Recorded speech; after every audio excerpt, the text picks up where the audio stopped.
Hi, this is Dave, and before we get to the show, I wanted to ask you a favor. One of our goals this year is to grow the show so that What Does Star Wars Mean to You reaches more listeners. And that's where we're asking you for help. And it's really easy. Wherever you listen to us, please hit that subscribe button. If you're liking the show, give us a 5-star rating and review on the platform you listen to us. We make a lot of fun of the algorithm and the smash that button thing, but it really does help us get noticed by new fans. And if you want to join in on the conversation, find us on social at Star Wars Mean to You. That's Star Wars Mean, the number 2 in the letter U. Now, let's chat some Star Wars.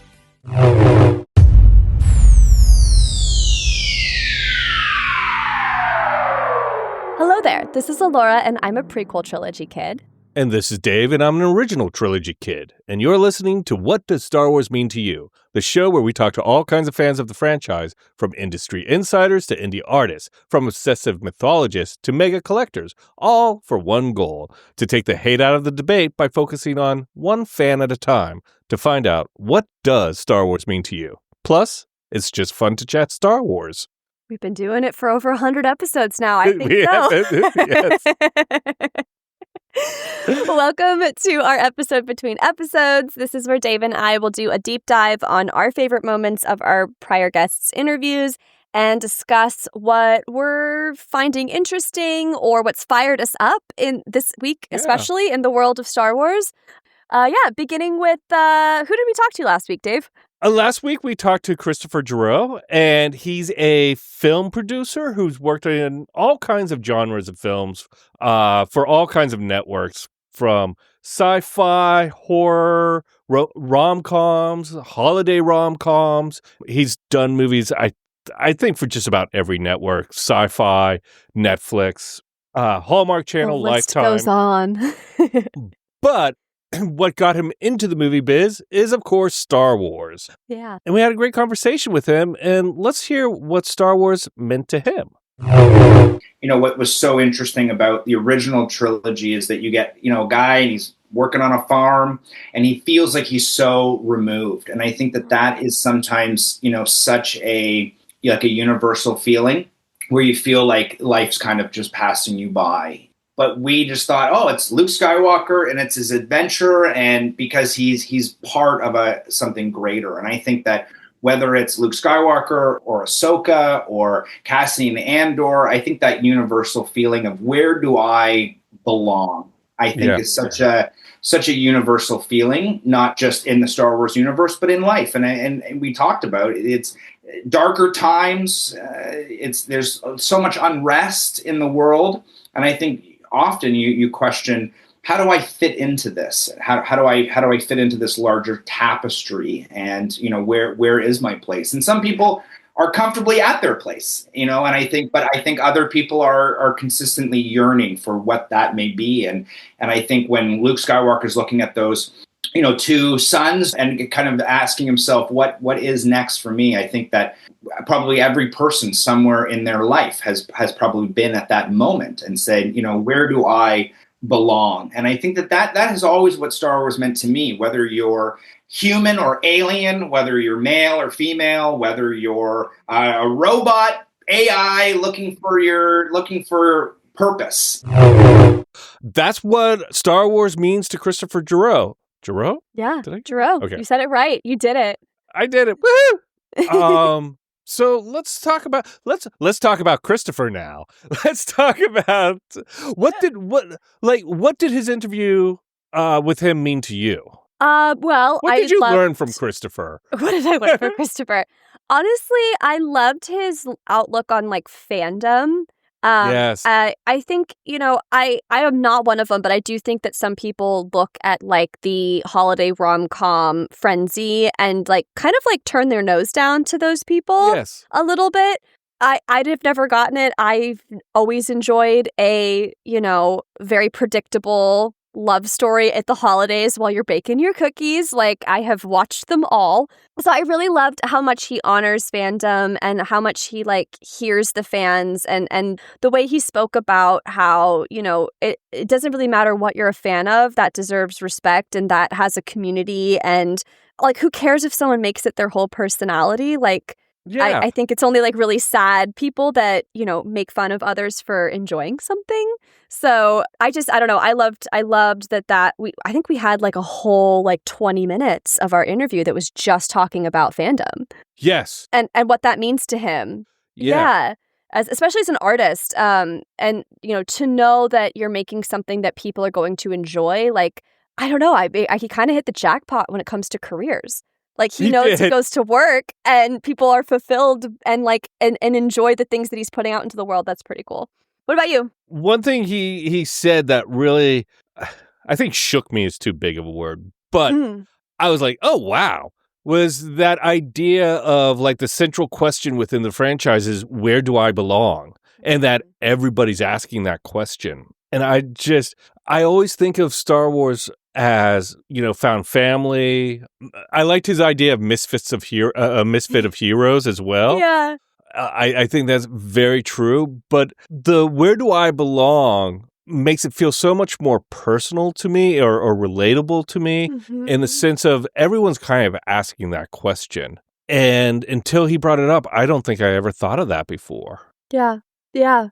I think that we've circled on it a lot with like some guests, but like I think that Christopher really just very astutely put it into very simple plain English. Like that's 100% what we all like see in Star Wars for ourselves. So yeah, no, I'm with you. I was a little bit like, I think even in our interview we both stopped and were like we didn't remember how to speak. We were just like, wait, that's so profound and yet so simple and true. It really was. I also loved it when he compared Luke Skywalker showing up in The Mandalorian to the Rapture. Yes. In terms of like how exciting of a moment that was for the fans. Yes. Yeah. I mean, he talked about standing up and cheering essentially. And I still remember watching it like at 6 a.m. and going through that same process. Like, are they like when that X-Wing comes in and they're like, it's just one lone X-Wing. I'm like, one lone X-Wing? Only one person flies one lone X-Wing. All of our butts slid forward on the couch. Like, wait a minute. That's exactly right. Like we were all like, hold the front door. Well, so he talked a lot about The Mandalorian and we talked a lot about fandom. And that got you and I talking a lot about sci-fi and television not being recognized for the prestige that it actually is by prestigious award shows. Yes.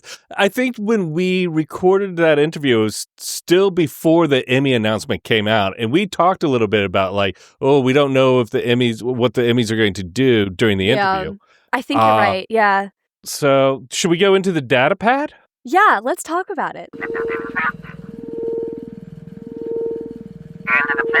So, yes, I think this conversation with Christopher took place just before the Emmy announcements. I do think you're right. I think we were talking about what's going to come out of that. 4 nominations for Andor came out of that, and they were Best Drama Series, which was a big deal. That's one of the biggest awards of the night. It was Forrest Whitaker got nominated for his guest starring role. Janice Metz also got Best Directing nomination for the Who Are You episode, and then Dan Gilroy got a nomination for Best Writing for Welcome to the Rebellion, and then the rest were technical. Yeah. And what did you have on the list? Okay, so let's see. We had production design, cinematography, fantasy/sci-fi costumes, and let's just be honest. If it wasn't nominated for that, and if Star Trek's not nominated for that, what are they doing? What are we doing? Yeah. What was White Lotus going to win that? I mean, no, the bear from Hulu in FX. Obviously. Shrinking. Yeah. Shrink. Harrison Ford is shrinking. This is my psychologist outfit. Picture really editing. Good pressed pant. Yeah. Yes. Picture editing, music composition.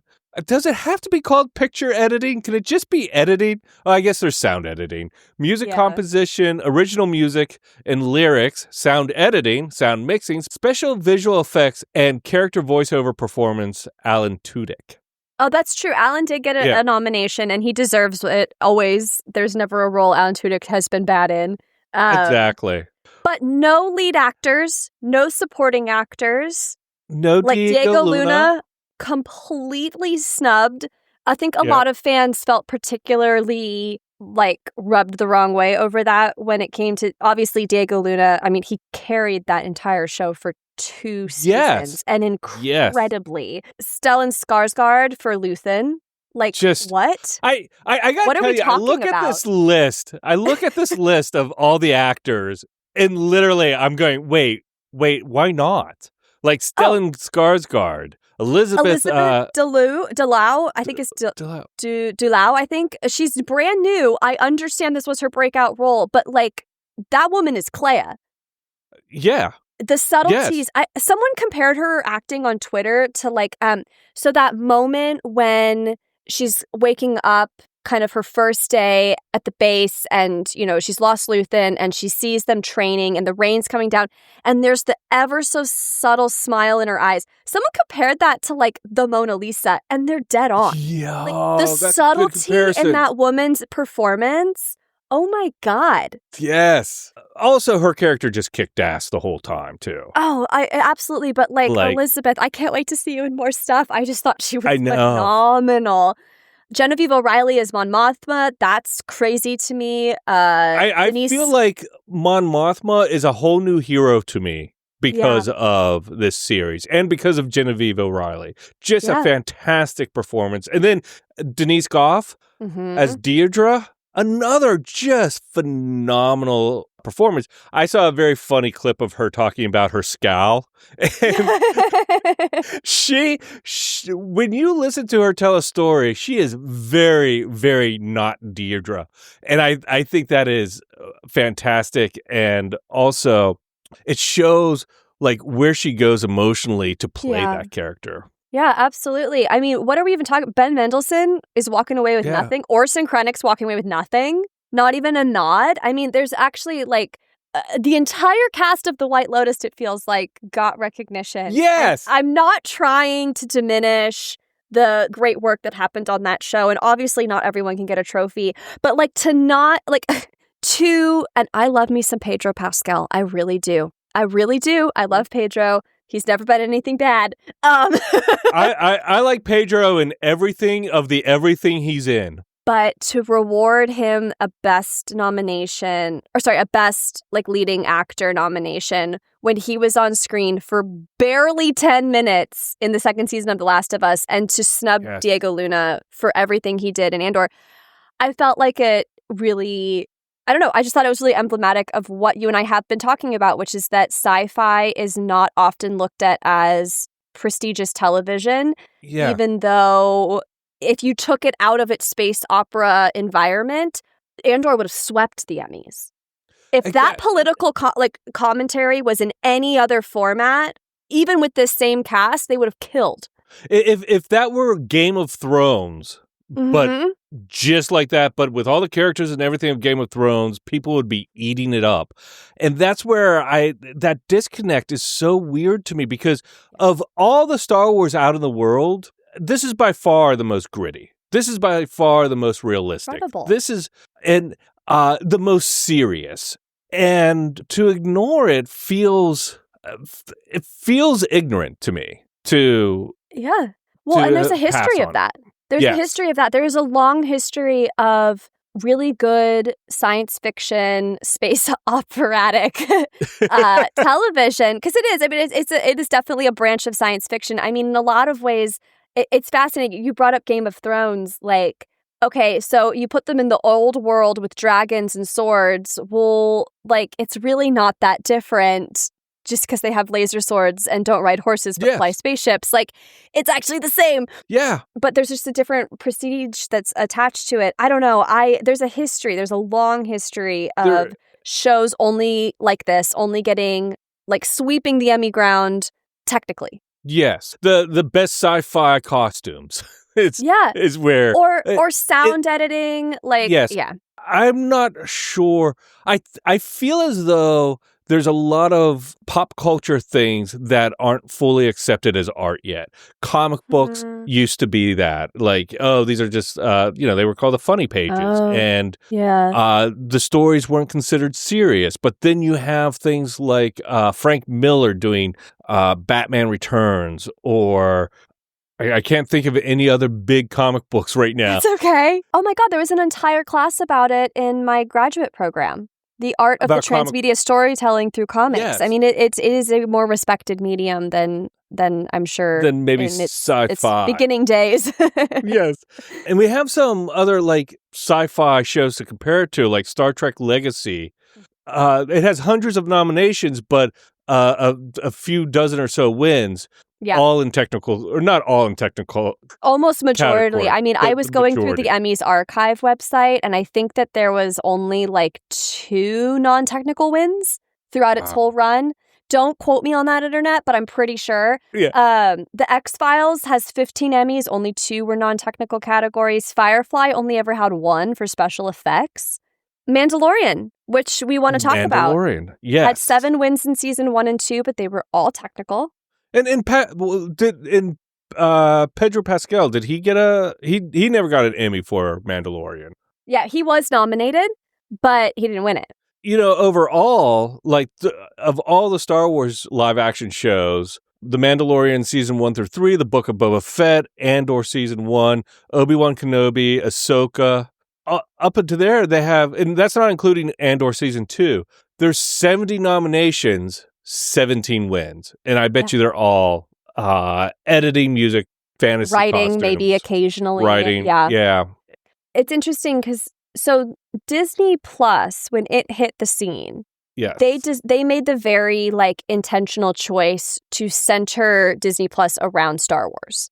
And they were entering at a point where like the streaming content, the stream, like, you know, the big houses, the HBOs, the Netflixes, the Peacocks now randomly, are all making content to compete with the broadcast networks, and they're taking over at award shows. Well, Disney Plus wanted in on that game, and they made a very intentional decision to center that on Star Wars, and they began it with Mandalorian.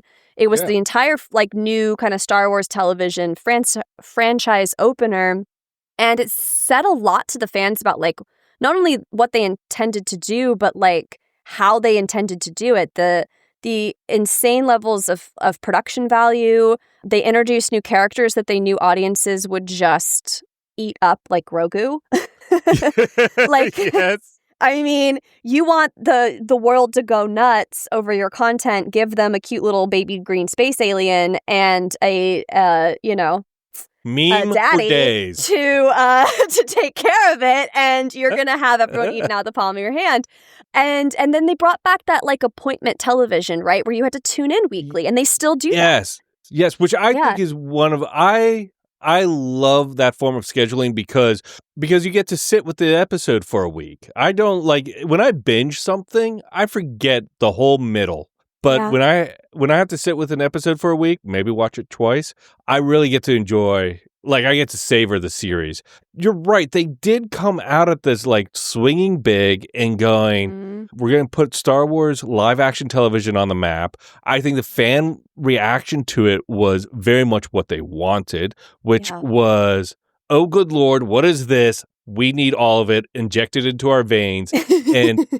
And Disney wasn't quite ready for that because all the merchandise, we had to wait like 6 months. Yeah. No, I mean, it wasn't filler content. It was a driver for the platform. And so it's disappointing to see it not be recognized in the same way that, you know, some of the other shows in contrast right now are being respected in this kind of more like industry prestige, like shows like Succession and Severance and White Lotus and The Last of Us, like all great shows.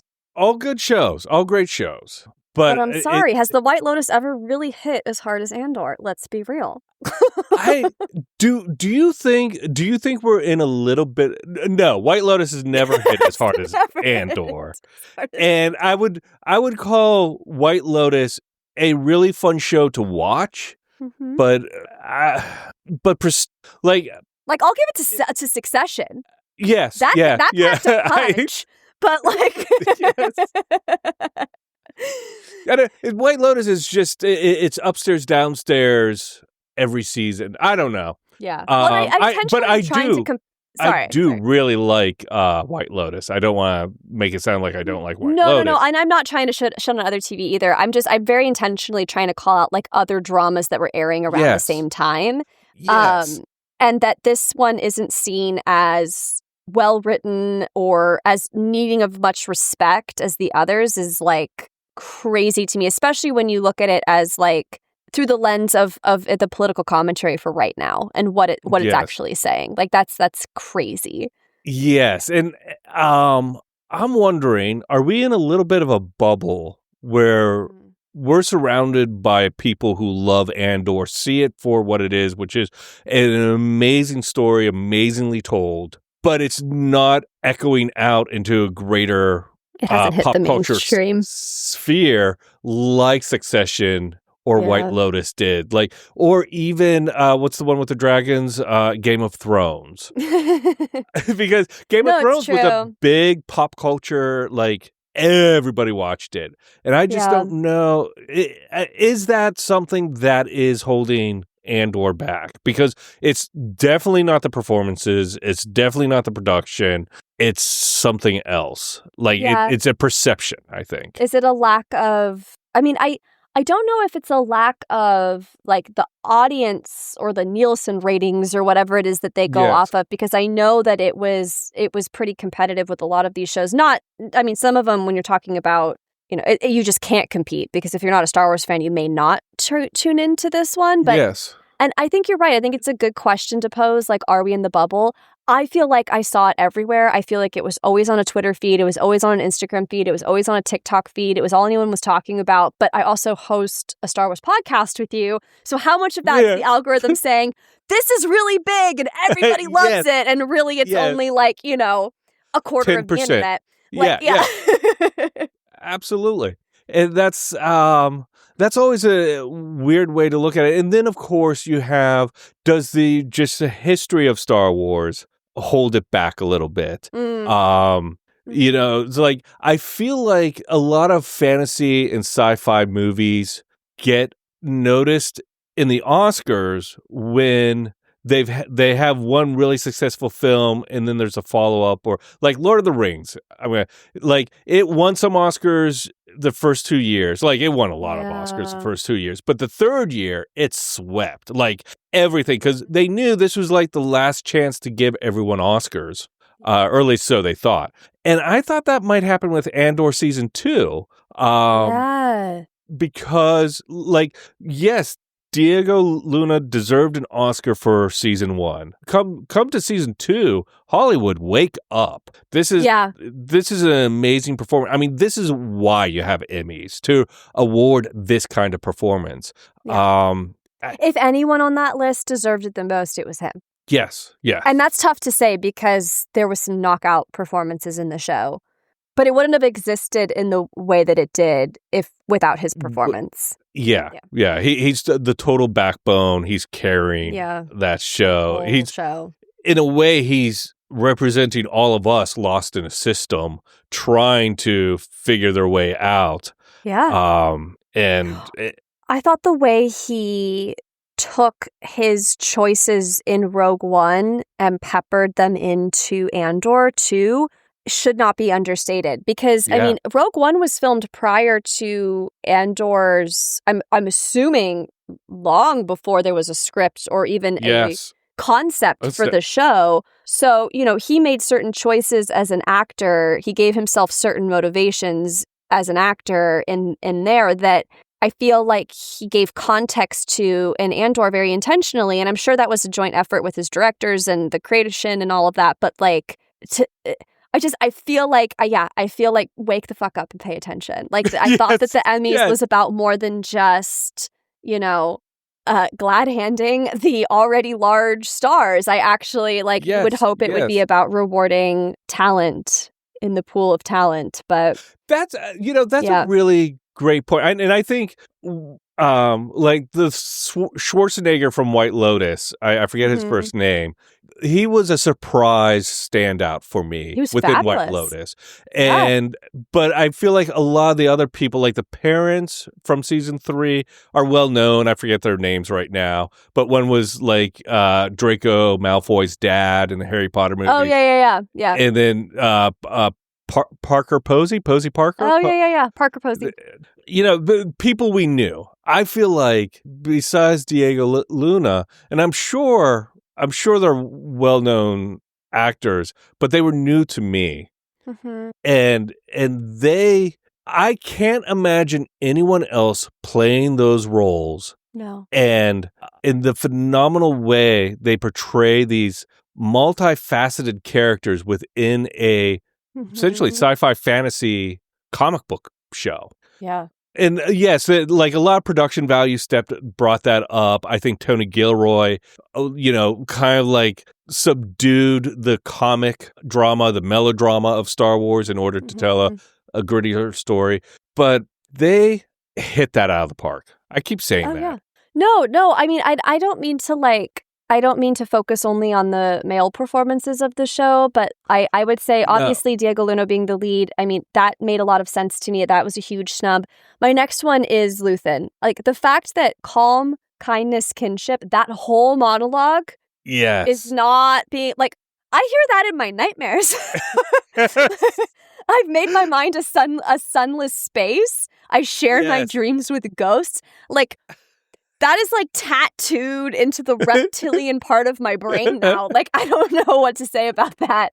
That's probably one of the best monologues I've ever seen in any show ever. Yeah. Anywho, I feel like we're talking in circles. I have a question that I felt like we should pose, which is, do we think that Disney Plus and Star Wars TV is pushing the boundaries of what science fiction storytelling can be and should be? And do we think the Emmys will catch up one day, like you said with the comic books?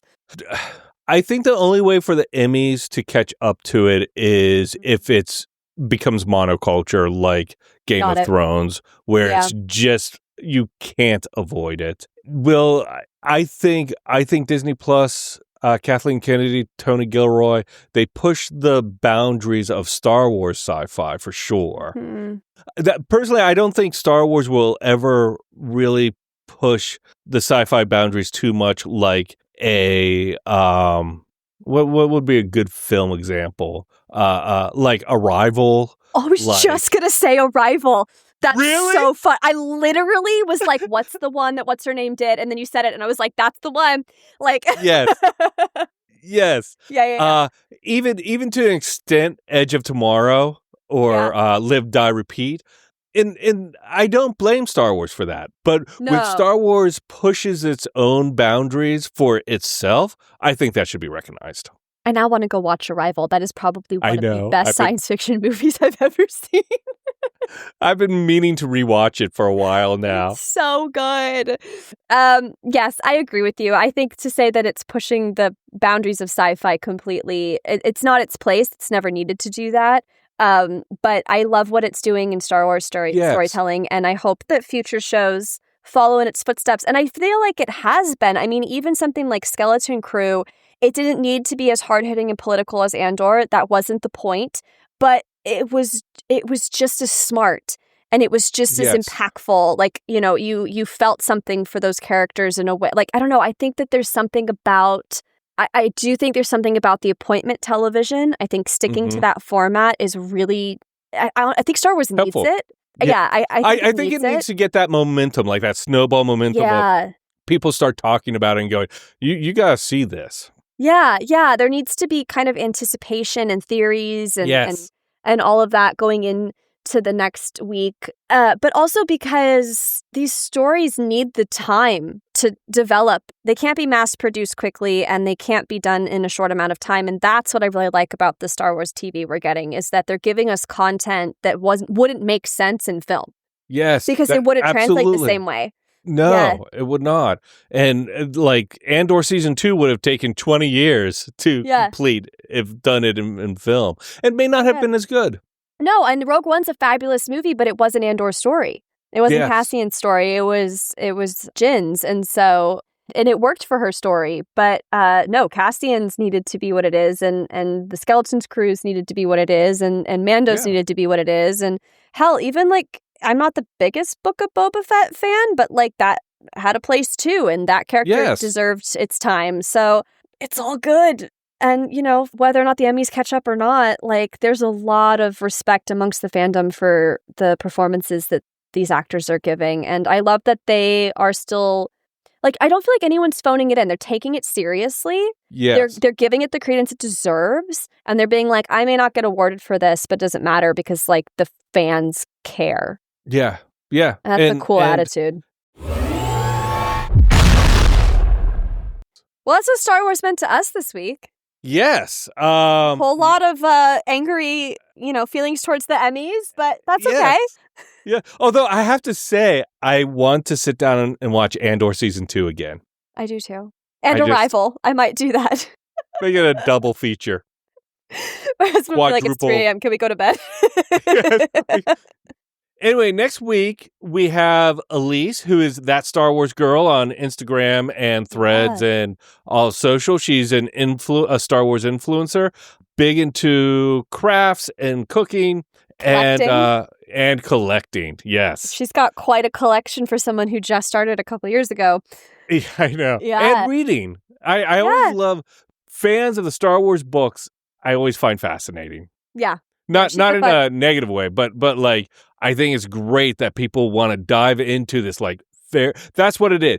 People who are like, oh, there's 5,000 books. Let me get started. Yeah, I find that really impressive. Oh yeah, and it's inspired a lot of content on this show. My gosh, I would have never picked up. Well, I can't say I would have never picked up Lost Stars, but it wouldn't have been the next one I picked up if it hadn't been for Chelsea.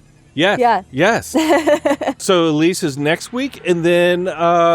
If you want to get in on a conversation, let us know what you thought about do you think Star Wars is snubbed by the Emmys? Do you think it's because it's science fiction or fantasy? Is it because it's Star Wars? Are Dave and I just in a bubble? Yeah, are we just in a bubble? Or like, is Hollywood truly missing out? Let us know on social at Star Wars Means to You. That's at Star Wars Mean, the number 2 and the letter U. Yeah, so until next week, Dave, may the Force be with you. May the Force be with you.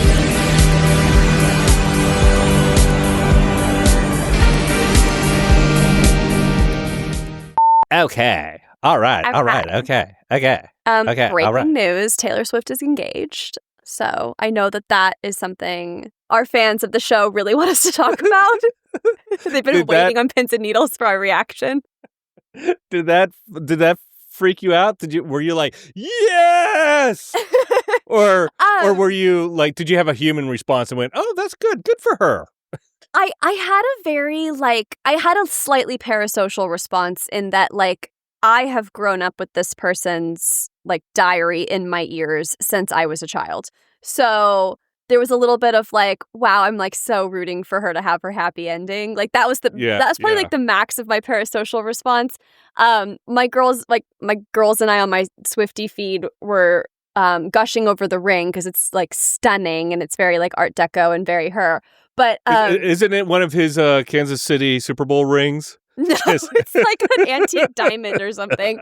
No, but I actually, what I freaked out over the most was, so, like, fans of Taylor Swift now, like, post the Eras Tour or, like, starting in the Eras Tour probably don't recognize how much she was chronically online, like, in the early years of her career. So, like, for those of us who've been fans of her since debut or since Fearless and, like, were following her on social media up until the Reputation era, like, that girl was on Twitter every day. She had a Tumblr. She had the Snapchat. Like, she was, like, constantly interacting with people. So my response was more like, I can't believe we're getting, like, 2010 Taylor back, like, this content, like, the fact that she was, like, offering it to us on the silver platter, like, through her own Instagram. That's where I more geeked out and freaked out the most, where I was like, oh my God, are we back? Are we getting Taylor back on the internet? Like, that was exciting. Yeah.